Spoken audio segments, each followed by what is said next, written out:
ನಾನು 7ನೇ ತರಗತಿಯಲ್ಲಿ ಓದುತ್ತಿದ್ದೇನೆ. ನನ್ನ ಶಾಲೆಯ ಹೆಸರು ಸರ್ಕಾರಿ ಹಿರಿಯ ಪ್ರಾಥಮಿಕ ಶಾಲೆ ಕರಡಿಯ. ಮಾನ್ಯ ಅಧ್ಯಕ್ಷರೇ, ಮುಖ್ಯ ಅತಿಥಿಗಳೇ, ಶಾಲೆಯ ಪೂಜ್ಯ ಗುರುಗಳೇ ಹಾಗೂ ನನ್ನ ಸ್ನೇಹಿತರೆ, ತಮ್ಮೆಲ್ಲರಿಗೂ ಮುಂಜಾನೆಯ ಶುಭೋದಯಗಳು. ನಿಮಗೆಲ್ಲ ತಿಳಿದಿರುವಂತೆ ಇಂದು ನಮ್ಮ ಹೆಮ್ಮೆಯ ದಿನ, ಸ್ವಾತಂತ್ರ್ಯ ದಿನಾಚರಣೆ.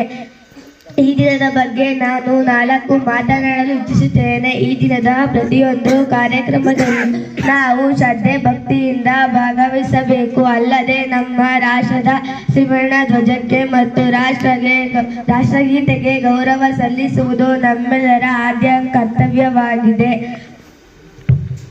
ಭಾರತೀಯರನ್ನಾಗಿರುವುದು ಇಂದು ನಾವು ಸ್ವಾತಂತ್ರ್ಯಕ್ಕಾಗಿ ಬಲಿದಾನ ಮಾಡಿದ ವೀರರನ್ನು ನೆನೆಯುತ್ತಾ ಮಕ್ಕಳಿಗೆ ಬಾಪು, ನೇತಾಜಿ ಮತ್ತು ಭಗತ್ ಸಿಂಗ್ರಂತೆ ವಿಶೇಷ ಉಡುಪುಗಳನ್ನು ತೊಡಿಸಿ ಆನಂದಿಸುತ್ತೇವೆ.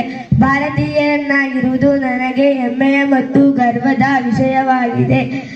ನಾವು ನಮ್ಮ ದೇಶವನ್ನು ಗೌರವಿಸಬೇಕು, ಪ್ರೀತಿಸಬೇಕು, ದೇಶಕ್ಕಾಗಿ ನಮ್ಮ ಅಮೂಲ್ಯವಾದ ಸೇವೆ ಸಲ್ಲಿಸಬೇಕು ಎಂದು ಹೇಳಿ ಇಲ್ಲಿ ಮಾತನಾಡಲು ಅವಕಾಶ ನೀಡಿದ ನಿಮ್ಮೆಲ್ಲರಿಗೂ ಧನ್ಯವಾದ.